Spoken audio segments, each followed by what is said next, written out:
Okay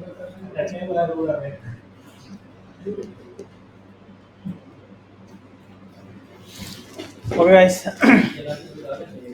basic setup complete हो गया। उसमें कोई डाउट है तो बेसिक जो प्रोग्राम्स है डेटाबेस के वो स्टार्ट करते हैं। ठीक है। सो बेसिक सेटअप के अंदर आपको VS कोड या तो फिर आपको पाइथन के अंदर जो भी वर्क करना है दोनों के अंदर कर सकते हो। कमांड सबके लिए सेम ही रहेगा। ठीक है। सो यहाँ पे आज हम क्या करेंगे कि डेटाबेस के क्रॉड ऑपरेशन परफॉर्म करेंगे। डेटाबेस के क्रॉड ऑपरेशन में क्या होता है, फर्स्ट आपको डेटा इंसर्ट करना है, और उससे पहले यहाँ पे हम देखेंगे how to create a database in a Python in our Django. तो यहाँ पे मेनली जो क्वेरी बेस्ड है, क्वेरी बेस्ड हमारा जो डेटाबेस है वो कौन कौन से है, माइस्क्यूएल है, पोस्टग्रेल है और आपका ओरेकल है। यहाँ पे आपको कोई क्वेरी नहीं लिखना है। यहाँ पे डायरेक्टली क्या होता है, आपको मॉडल प्रोवाइड किया जाता है। मॉडल मीन्स क्या कि यहाँ पे आपको जो क्लास बनाना है उसके अंदर आपको जो जो कॉलम्स चाहिए वो कॉलम्स यहाँ पे डिफाइन कर देनी है। तो यहाँ पे एक डिफॉल्ट कॉलम रहती है हर एक टेबल के अंदर जिसका नाम होता है आईडी। क्या नाम रहता है उसका, आईडी। आईडी आप नहीं बनाओगे तो भी क्रिएट करेगा, अगर आप बनाओगे तो भी क्रिएट करेगा। दो सिनारियो है यहाँ पे। आईडी आप क्रिएट करोगे, अगर आप खुद से मैन्युअल बना रहे हो ना तो उसके अंदर क्या होगा, मान लो आपने आईडी दिया तो क्या करेगा, आईडी अंडरस्कोर आईडी कर देगा, और खुद का सेपरेट आईडी है वो तो रहेगा ही रहेगा। अगर आपने कॉलम बनाया मान लो ID, name, email and password, तो ये चार कॉलम हुए। उसके अलावा एक कॉलम एक्स्ट्रा मिलेगा, कौन सा, आईडी। तो कितने कॉलम हुए टोटल, 5 कॉलम। तो आईडी, फिर क्या बनेगा, ID underscore ID, user name, email and password. Clear. तो यहाँ पे थोड़ा स्ट्रक्चर समझते हैं। पहले मैं प्रोजेक्ट क्रिएट कर रहा हूँ, न्यू प्रोजेक्ट, नाम दे रहा हूँ बैच 2।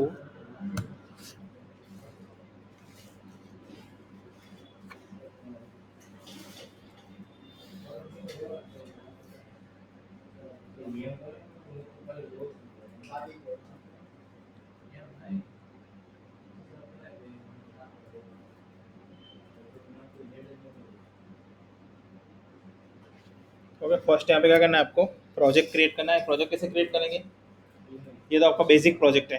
तो पहला कमांड कौन सा आएगा, पिप इंस्टॉल जेंगो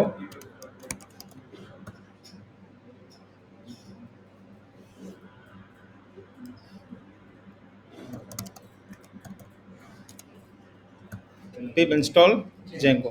ठीक है। यानी क्या करेगा, आपके नॉर्मल प्रोजेक्ट के अंदर जेंगो सेटअप करके देगा। अब इसमें जो आप दो पाइथन आपको दिए जाते हैं जब डाउनलोड करते हो तब, एक होता है प्रोफेशनल, एक होता है कम्युनिटी। प्रोफेशनल 30 डेज के लिए फ्री होता है जिसके अंदर ये सब चीज़ें नहीं करनी पड़ती है, डायरेक्टली आपको एप्लीकेशन एंड सर्विस दोनों क्रिएट करके दे देते हैं। और उसमें क्या है, 30 डेज के बाद आपको वो प्रोजेक्ट अगेन डिस्ट्रॉय हो जाएगा। ठीक है। यानी आपको पे करना पड़ेगा। दो ऑप्शन रहते हैं यहाँ पे। सो कम्युनिटी के अंदर एवरी टाइम हर एक प्रोजेक्ट के अंदर क्या करना पड़ेगा, आपको जेंगो सेटअप मैन्युअली करना पड़ेगा ना। अब क्या होता है जेंगो के अंदर, एक होता है सर्विस, एक होता है प्रोजेक्ट। सर्विस क्या काम करता है, तो सर्विस का मेन काम क्या है कि प्रोजेक्ट के अंदर यानी आपके यूजर साइड प्रोजेक्ट है उसके अंदर अगर कुछ भी डेटाबेस के अंदर चेंजेस चाहिए या डेटाबेस क्रिएशन चाहिए या कोई थर्ड पार्टी सेटअप कर रहे हो तो उसका सेटिंग्स ऑलवेज कहाँ पे करना पड़ेगा, आपको सर्विस के अंदर करना पड़ेगा। सर्विस का दूसरा काम क्या है कि आप टर्मिनल में जो भी कमांड्स फायर करते हो वो कमांड्स को लिसन करना और उसके ऊपर जो एक्शन करना है आपको, वो यहाँ पे आपको एक्शन सेटअप करके जाकर इसके अंदर प्रोजेक्ट के अंदर। ठीक है। तीसरा चीज़ यहाँ पे मेन इम्पॉर्टेंट, अगर आपका प्रोजेक्ट सर्विस में रजिस्टर्ड नहीं है तो कोई भी कमांड लिसन करेगा नहीं। कमांड फायर होगा पर लिसन करेगा नहीं। फिर आपको ऐसा लगेगा भाई इसके अंदर चेंज ही नहीं हो रहा है। तो एक्चुअली चेंज कहाँ पे हो रहा है, उसकी सर्विस में चेंज हो रहा है। कहाँ पे हो रहा है, सर्विस के अंदर। सो ऑलवेज पहला काम क्या करना है आपको, सर्विस के अंदर आपका प्रोजेक्ट रजिस्ट्रेशन करना है। तो यहाँ पे जितने भी कमांड्स आप फायर कर रहे हो वो पहला कमांड्स कहाँ पे फायर होता है, सर्विस के अंदर ही होता है। फिर आपकी एप्लीकेशन को फाइंड करते हैं और वहाँ पे अप्लीकेबल कर देते हैं। ठीक है। तो यहाँ पे पहला मैं क्या कर रहा हूँ, सर्विस क्रिएट करते हैं। तो सर्विस कैसे क्रिएट करना है, क्या कमांड आएगा, Django dash admin start project web, फिर स्पेस डॉट। इसका मतलब क्या है डॉट का, स्पेस डॉट करते हैं, इसका मतलब क्या है? अगर स्पेस नहीं छोड़ा हमने, डायरेक्टली डॉट रख दिया तो क्या होगा?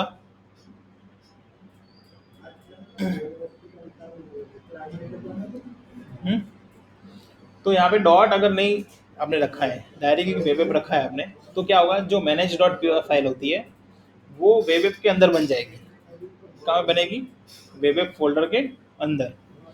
अब डिफॉल्ट सेटिंग क्या रहता है? जो भी कमांड फायर होता है उसके सेटिंग्स में ये होता है कि भाई आप कोई भी कमांड फायर करो तो उसकी मैनेज फाइल बाहर होती है।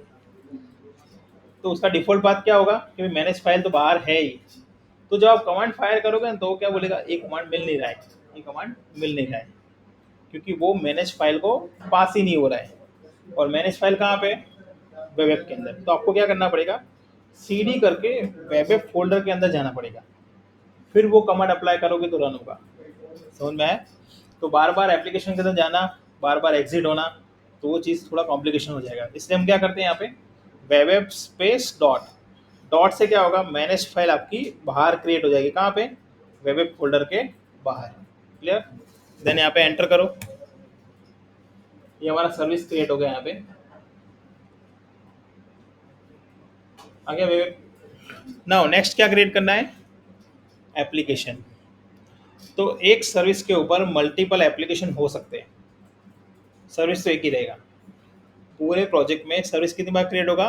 Only once. अब ये सर्विस के ऊपर मुझे 3 एप्लीकेशन बनानी है। For example my application 1, my application 2 and my application 3। तीनों की 3 रजिस्टर कहाँ पे करनी पड़ेगी? सर्विस के अंदर। समझ में आया? तो ये लेयर क्रिएट करना है आपको। तो यहाँ पे प्रोजेक्ट क्रिएट हो गया, यहाँ पे सर्विस।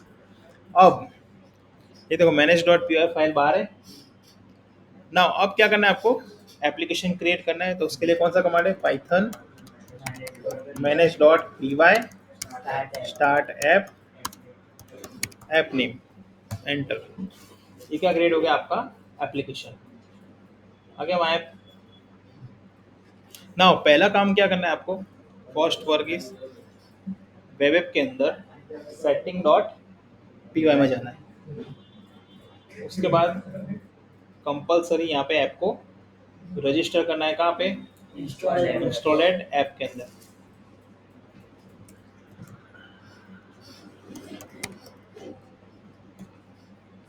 ओके ना। अब सेकंड काम क्या है कि यहाँ पे हम जो एप्लीकेशन बनाएंगे, है ना, तो आपने जनरली वेबसाइट देखा होगा।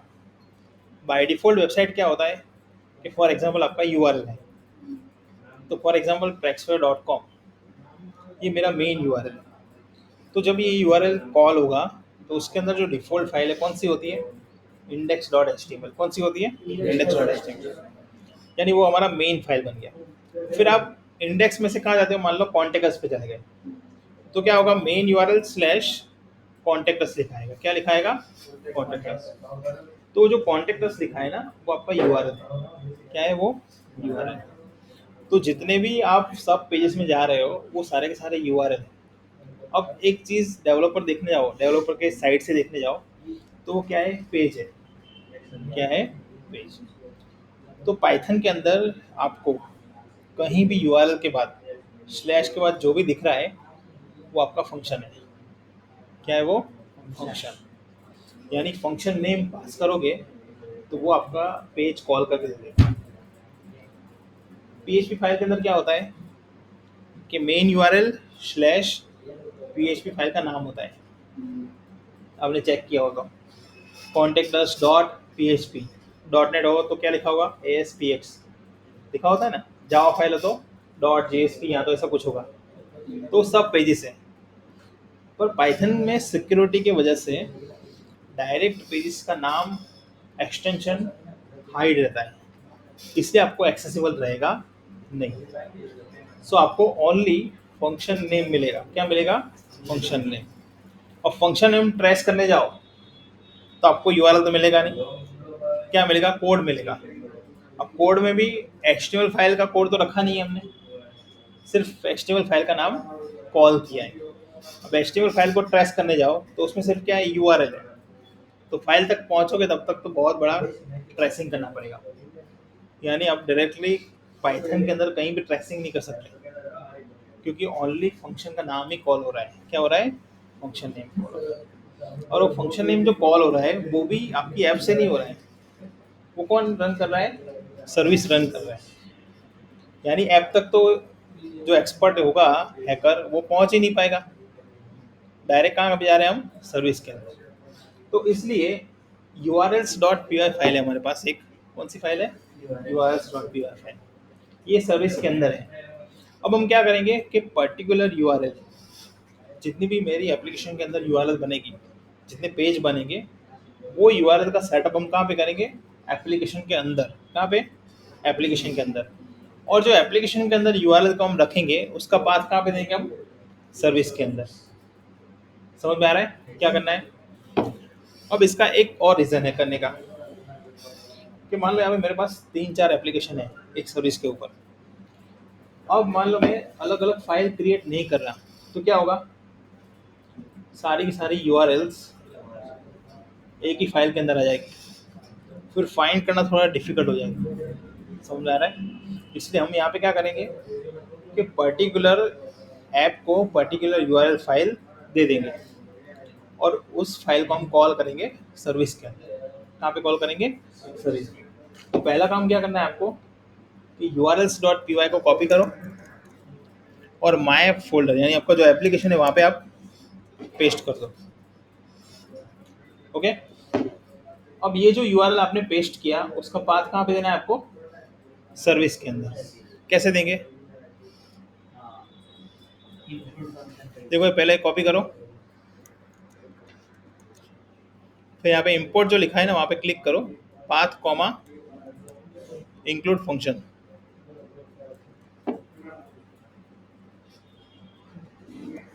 यहाँ पे लिखो इंक्लूड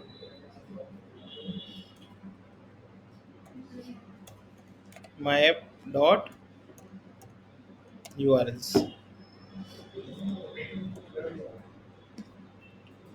ओके। ना अब यहाँ पे सर्विस का काम टोटली कंप्लीट हो गया, अब सर्विस को कोई काम नहीं है। अब मेन वर्क करेंगे हम किस में, ओनली माई ऐप में। अब डिजाइनिंग किस में होता है, HTML। तो यहाँ पे HTML के लिए एक फोल्डर रिजर्व कर दिया है जिसका नाम वही देना है आपको, क्या, टेम्पलेट्स। क्यों रिजर्व किया है, देखो यहाँ पे जो आपका सर्विस है ना उसके अंदर setting.py है, उसमें एक डायरेक्टरी यहाँ पे देखो क्या नाम दिया है, टेम्पलेट्स। सो डिफॉल्ट डायरेक्टरी यही कॉल करेगा, ठीक है। इसलिए हम यहाँ पे क्या करेंगे, माई ऐप के ऊपर राइट क्लिक करेंगे, न्यू डायरेक्टरी टेम्पलेट्स। ओके। अब यहाँ पे राइट क्लिक करेंगे, न्यू HTML फाइल, यहाँ पे नाम देते हैं हम मान लो index.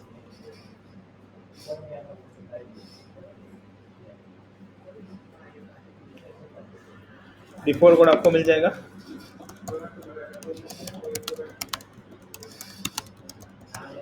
This is index file. Okay. अब देखो इसके अंदर आपको एक पैटर्न याद रखना है कि जिसकी HTML फाइल बनती है उसका फंक्शन बनेगा और उसका यूआरएल। तो यहाँ पे फंक्शन, सॉरी यहाँ पे हमने HTML फाइल बनाया, उसका क्या बनेगा यहाँ पे, फंक्शन। तो उससे पहले यहाँ पे फाइल स्ट्रक्चर देखते हैं। पहली फाइल है कौन सी, init.py, यानी कुछ पोर्शन आपको इनिशियलाइज करना है थर्ड पार्टी, तो सब कहाँ पे रहेगा, init.py में। सेकंड है admin.py, ये फाइल का काम क्या है कि जब आपको डिफ़ॉल्ट एडमिन पैनल यूज़ करना है, जो एडमिन पैनल जेंगो आपको डिफ़ॉल्ट प्रोवाइड करना है, तो यहाँ पे उसके टेबल वगैरह आपको ऐड करने पड़ेंगे, ठीक है। यहाँ पे है फिर apps.py, यहाँ पे आपको एप्लीकेशन का नेम यूज़ करना है, माई कन्फिग करके डायरेक्टली आप यूज़ कर सकते हो।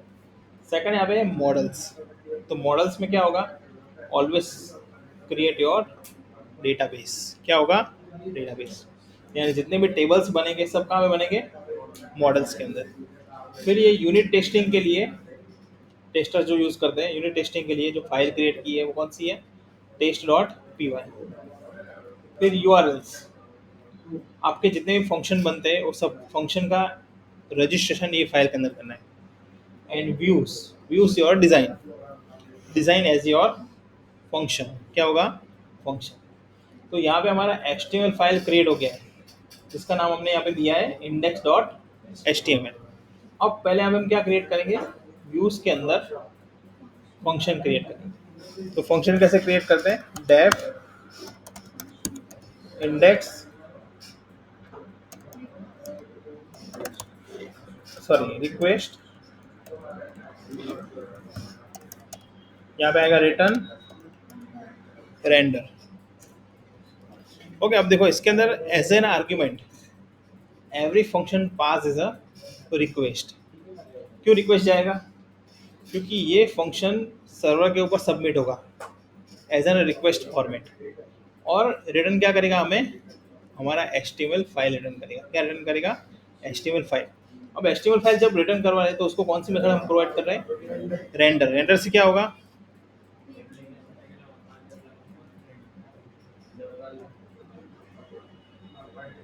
रेंडर का क्या काम करेगा, continuous rendering the HTML file. यानी HTML के अंदर कुछ भी चेंज कर रहे हो तो फिर से एप्लीकेशन रन करने की जरूरत नहीं है, पेज रिफ्रेश करोगे चेंज करके तो हो जाएगा। समझ में आया, it's a render.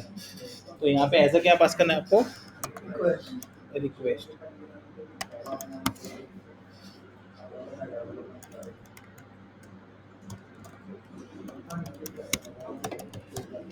Index dot H T M L. अब ये फंक्शन क्रिएट हो गया। अब क्या क्रिएट करना है, URL।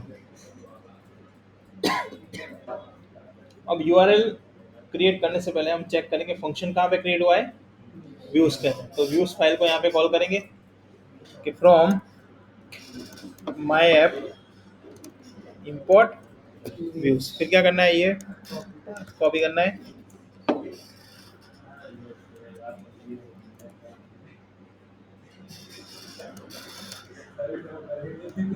Views dot index. ठीक है, अब यहाँ पे एक ही फंक्शन है, कौन सा है, ओनली इंडेक्स। 4-5 फंक्शन हो हमारे पास, तो उसमें से पहला फंक्शन कौन सा लॉन्च करना है, तो वो डिसाइड करने के लिए हम क्या करेंगे, उसको एम्प्टी रखेंगे। जिसको पहले लॉन्च करना है उसको एम्प्टी रखना है। तो यहाँ पे हम क्या करेंगे, अब रन कर रहे हैं, रन करने के लिए टर्मिनल में सर्वर रन करने कौन सा कमांड है, run server, Python manage.py।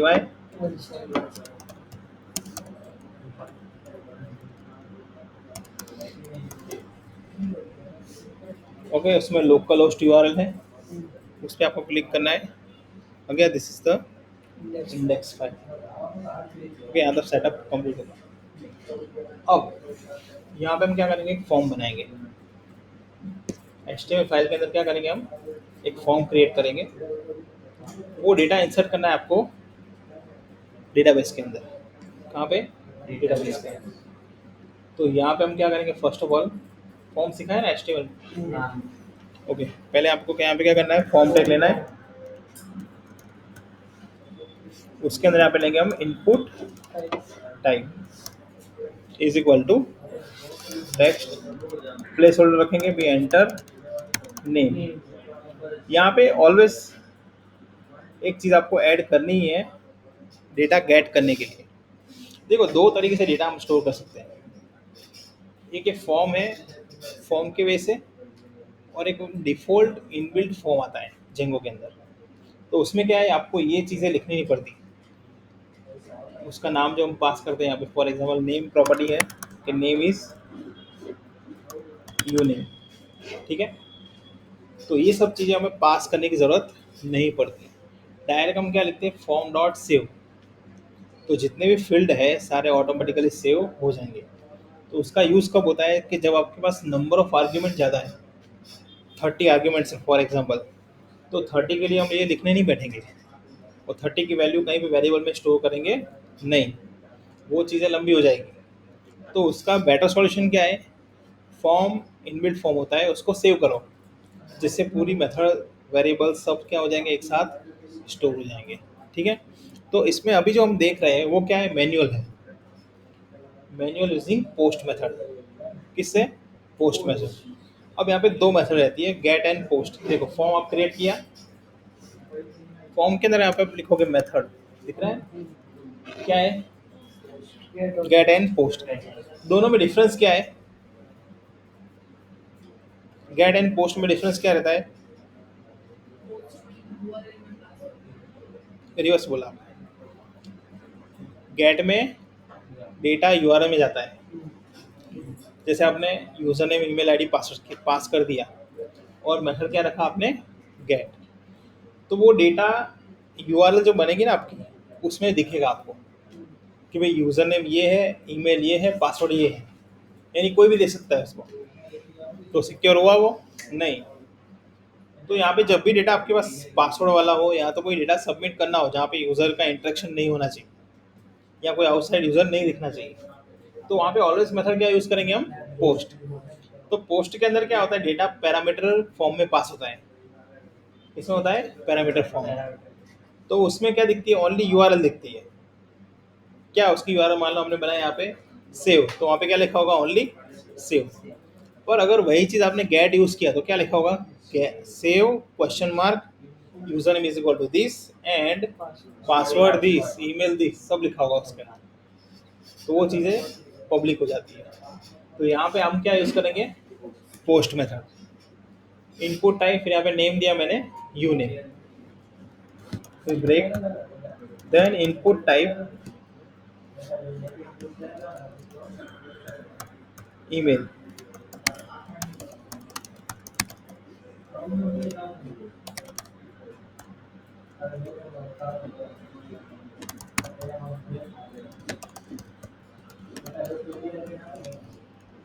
Input type password,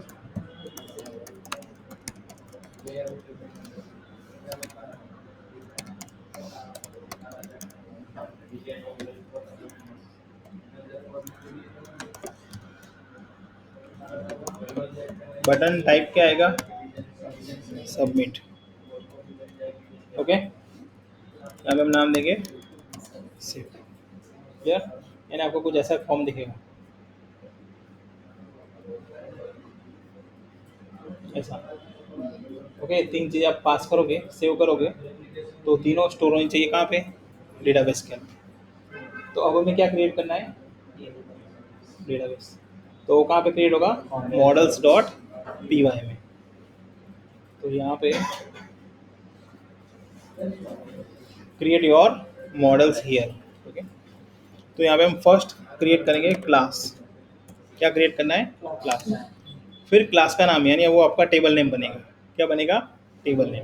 यहाँ पे हम नाम देते हैं हम student, then bracket.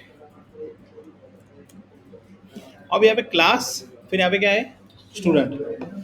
As an argument इसको क्या पास कर दें हम?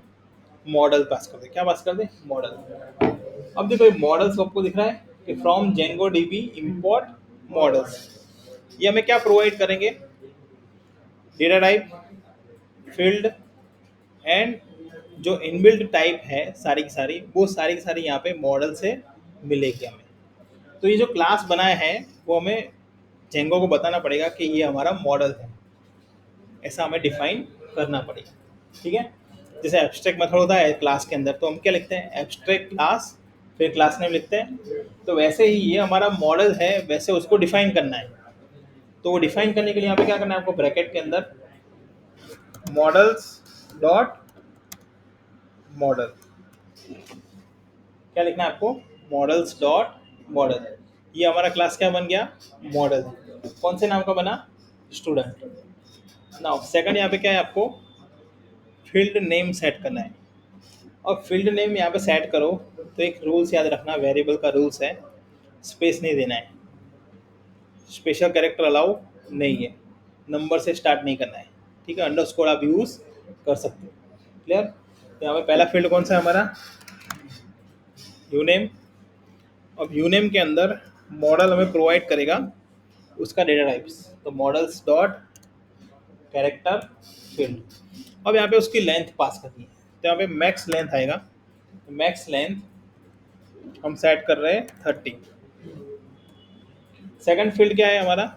ईमेल। तो यहाँ पे क्या लिखेंगे हम? Email models dot email field. इसके अंदर लेंथ नहीं पास करनी, बाय डिफॉल्ट 256 कैरेक्टर ले लेगा, बरोबर। देन लास्ट है हमारा पासवर्ड, तो models dot character field maximum length 10, क्या आएगा?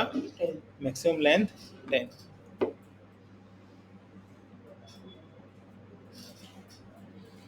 ओके, अब ये जो मॉडल बन गया, तो अब इसके लिए आपको दो कमांड पास करने हैं।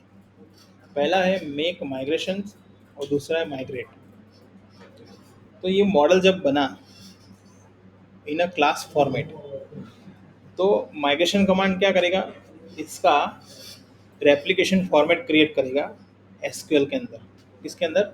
एसक्यूएल के अंदर। ये जो क्वेरी बनती है उस फॉर्म में पहले क्रिएट करेगा, और जब माइग्रेट कमांड आप लगाओगे ना, तो डायरेक्ट डेटाबेस के अंदर उसकी एंट्री करेगा। माइग्रेशन कमांड से एंट्री नहीं होगी, वो सिर्फ क्या होगा, उसका फॉर्मेट।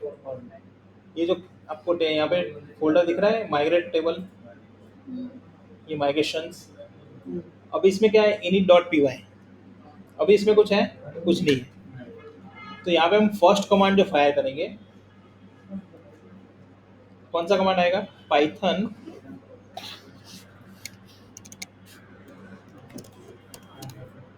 manage.py make migrations। देखो ये कमांड है, उसका स्पेलिंग देख लो, मेक माइग्रेशंस। ठीक है, ये कमांड आपको फायर करना है, देन एंटर। तो आपको एक मैसेज आएगा क्रिएट मॉडल स्टूडेंट। अब प्रॉपर उसका फॉर्मेट चेक करना है, तो आप यहाँ पे माइग्रेशंस के अंदर जाओ, उसके लिए देखो एक फाइल बन गई। अब इसके अंदर आप चेक करोगे ना, तो आपको पूरा फॉर्मेट दिखाएगा। देखो आ गया migrations model, name is student, field कौन कौन से? आईडी। देखो आईडी हमने क्रिएट किया, ऑटोमेटिकली आया। बाकी रिमेनिंग 3 फील्ड उसने सेट करके दी। अभी देखो ऑटो क्रिएटेड है, प्राइमरी की है, यानी आप नहीं बनाओगे तो भी बन जाएगा। ठीक है, अब ये फॉर्मेट बन जाएगा। उसके बाद ये फॉर्मेट को क्या करेगा, रेप्लिकेशन को एक्चुअल फॉर्म में इनिशिएट करेगा। कहाँ पे? डेटाबेस के अंदर। तो अभी सिर्फ ये क्या है, आपको एक रेप्लिकेशन बताया, रेप्लिकेशन नहीं कॉपी बताते उसको, उसका एक प्री ब्लू प्रिंट बोलते हैं उसको। ठीक है, ये उसका ब्लू प्रिंट है, ये सिर्फ क्रिएट किया है। अब इसको एक्चुअल फॉर्म, यानी जो एक्चुअल क्रिएट करता है टेबल, वो फॉर्म में लाने का काम कौन सा कमांड करेगा? माइग्रेट। अब जब माइग्रेट कमांड फायर करोगे, तो टोटल 12 टेबल सेटअप होंगे। कितने? 12। पर उसमें हमारा टेबल कितना होगा? Only single. तो रिमेनिंग 11 टेबल क्या है? तो जेंगो खुद के यूज़ के लिए 11 टेबल क्रिएट करते हैं। कितने टेबल टोटल? 11। तो यहाँ पे हम क्या करेंगे, कमांड फायर करेंगे पाइथन manage.py माइग्रेट। जैसे आप कमांड फायर करोगे, टेबल सारे अप्लाई होंगे। हो गए? ओके ओके लिखा है, सब टेबल है। ओके, तो काउंट करोगे टोटल कितने टेबल होंगे? 12।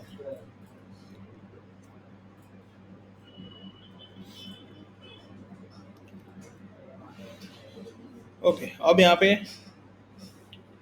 फर्स्ट काम क्या करना है कि जैसे आप डेटा एंटर करो, टेबल बन गया, वो टेबल में स्टोर होना चाहिए। तो यहाँ पे उसके लिए हमने फंक्शन बनाया है। इंडेक्स फाइल के लिए क्या बनाया हमने? इंडेक्स नाम का फंक्शन क्रिएट किया। तो अब प्रोसेस क्या करना है कि टेक्स्ट बॉक्स में जो भी वैल्यू एंटर करे, वो डेटा में गेट करना है। तो गेट कौन करेगा? Index function.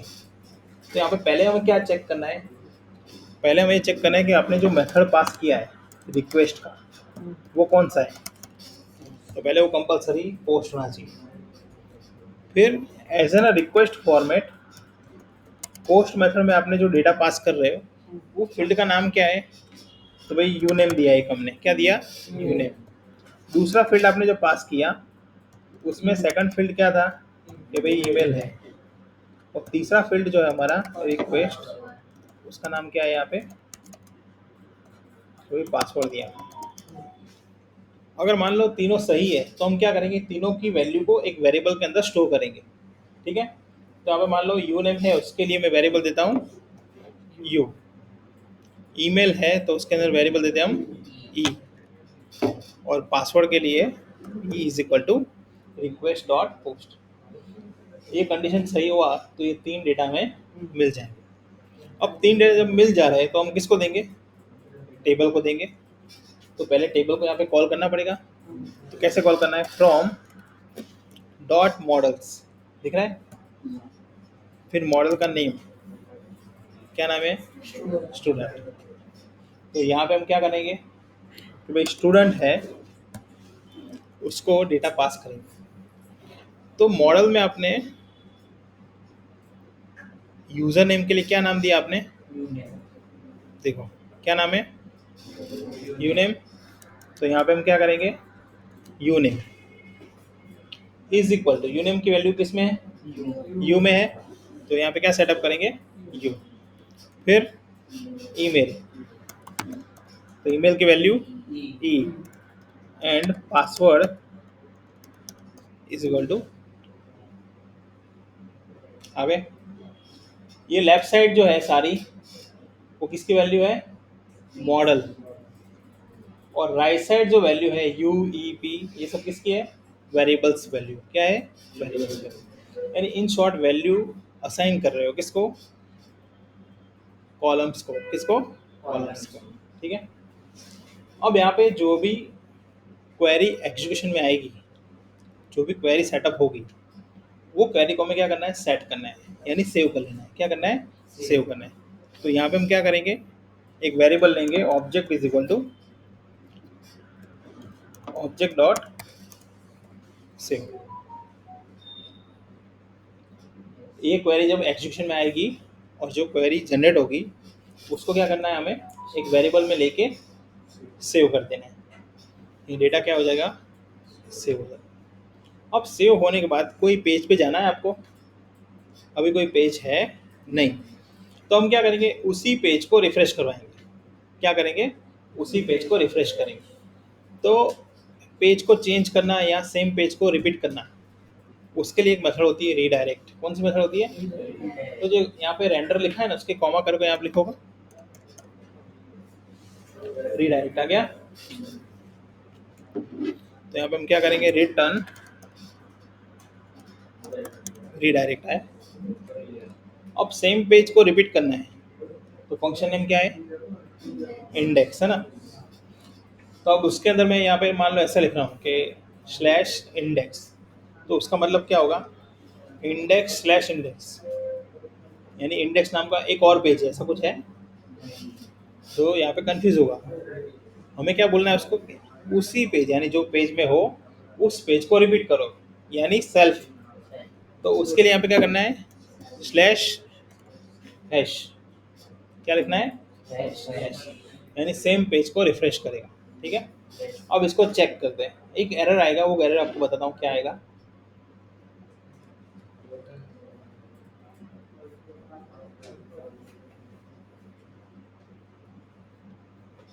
क्या नेम 1 2 3, यहाँ पे सेव करेंगे, एक एरर आएगा। देखो क्या है error, forbidden 403 CSRF token fail. Full form क्या है, क्रॉस साइट रिक्वेस्ट फॉर्जरी। यानी ये क्या समझ रहा है, कोई वेबसाइट पे हैक कर रहा है, क्रॉस अटैक्स कर रहा है, तो उसको ऑथेंटिकेट बनाना है। जब भी आप पोस्ट मेथड यूज़ करो तो उसको ऑथेंटिकेशन करना है आपको। तो इसके अंदर कंपलसरी आपको एक टोकन पास करना पड़ेगा। क्या करना पड़ेगा, टोकन। तो टोकन कहाँ पे पास करेंगे, देखो जो आपका HTML फाइल है,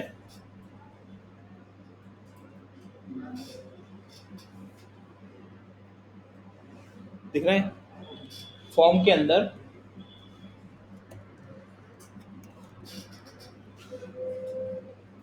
curly braces percentage, curly braces, in between आपको क्या लिखना है यहाँ पे, CSRF अंडरस्कोर टोकन। क्या लिखना है आपको, CSRF token. Cross site request for general.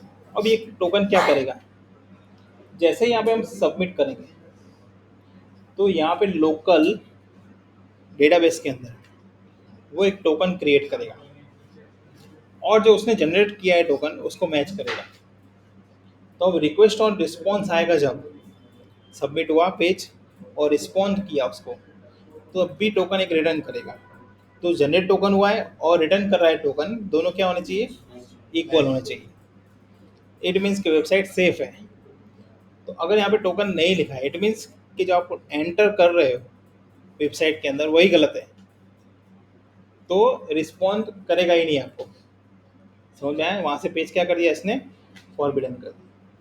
तो यहाँ पे क्या हुआ, सिक्योरिटी के लिए इन लोगों ने यहाँ पे टोकन मिसिंग का एरर जनरेट कर दिया। ठीक है, अब अगेन रन करते हैं।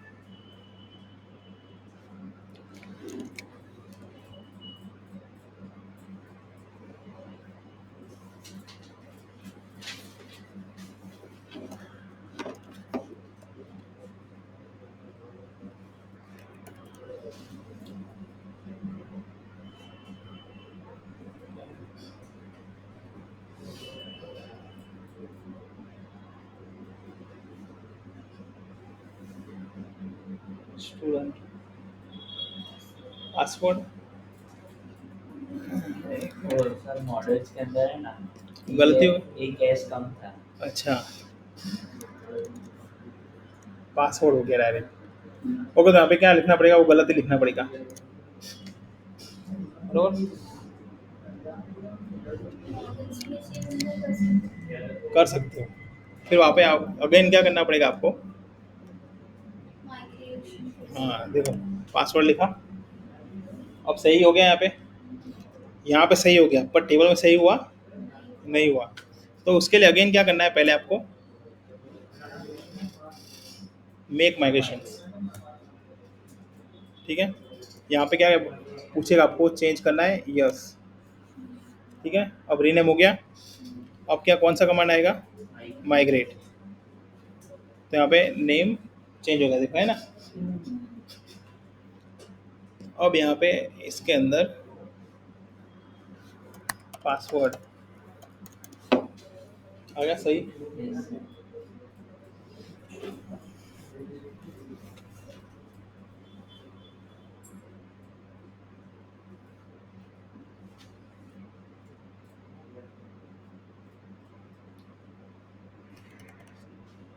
हो गया रिफ्रेश, पेज क्या हो गया, अगेन रिफ्रेश हो गया।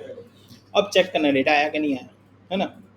तो ऑनलाइन एक ब्राउज़र होता है, ऑनलाइन एसक्यूएलाइट व्यूअर है यहाँ पे, सेकंड नंबर। अब ये फाइल कहाँ पे क्रिएट होती है, तो देखो प्रोजेक्ट में यहाँ पे डी बी एसक्यूएलाइट थी, दिख रही है फाइल। ये फाइल को हम कॉपी कर लेते हैं एंड पेस्ट इनटू डेस्कटॉप।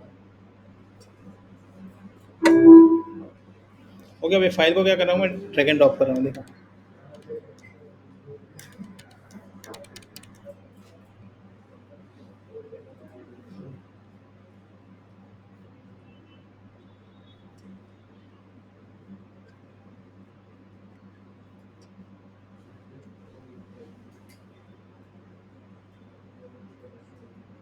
किया ड्रैग एंड ड्रॉप। और उसमें देखो इस 12 के 12 टेबल दिखाएंगे आपको, दिख रहा है। उसमें से हमारा टेबल कौन सा है, माई ऐप स्टूडेंट, दिख रहा है। देखो उसमें आ गया डेटा, है ना, समझ में आया। ये कौन सा ऑपरेशन है, डेटा इंसर्ट, पता चला कौन सा है, डेटा इंसर्ट। तो उसके स्टेप्स क्या क्या रहेंगे, फर्स्ट ऑफ ऑल पहला स्टेप क्या रहेगा, क्रिएट मॉडल। मॉडल क्रिएट हो जाए उसके बाद क्या करना है, व्यूज में, सॉरी उसके बाद यहाँ पे इंडेक्स में, यानी आपकी HTML फाइल के अंदर जितने फील्ड्स चाहिए वो सेट करने विद द मेथड। फिर आपको क्या ऐड करना है, CSRF टोकन। और ये सेट हो जाए उसके बाद जितने भी डेटा हम गेट करेंगे, गेट करने के लिए क्या है, फंक्शन है हमारे पास तो पहला काम क्या है, चेक करना पोस्ट मेथड। पोस्ट मेथड के अंदर जो जो आपने यहाँ पे वेरिएबल्स लिए हैं, वो वेरिएबल यहाँ पे जो नाम है ना, वो यहाँ पे कंपलसरी मैच होने चाहिए। अगर यहाँ पे यू कैपिटल है तो यहाँ पे क्या करना है, आपको यू कैपिटल ही लिखना है, अदरवाइज फील्ड नहीं देगा आपको। समझ में आया? तो तीनों फील्ड हमने क्या किया, एक वेरिएबल के अंदर सेट कर दिए यू ई एन पी के अंदर। फिर जो हमने मॉडल क्रिएट किया स्टूडेंट नाम का, उसको यहाँ पे क्या किया हमने, स्टूडेंट, फिर उसके अंदर user name, email and password, जो तीनों मॉडल में नाम दिए थे, उन तीनों को ये वैल्यू असाइन कर दी, वेरिएबल की वैल्यू असाइन कर दी हमने। फिर ये ऑब्जेक्ट जो क्वेरी जनरेट करेगा उसको हमें क्या करना है, क्वेरी को सेव करना है। सेव हो जाए उसके बाद पेज को रिफ्रेश करना है। अगर नेक्स्ट पेज आएगा डेटा व्यू का, तो यहाँ पे हम क्या लिखेंगे, सेकंड फंक्शन का नाम। तो जैसे ही डेटा एंटर होगा नेक्स्ट पेज पे ले जाएगा आपको, ठीक है। अब मान लो पोस्ट मेथड नहीं है तो क्या होगा,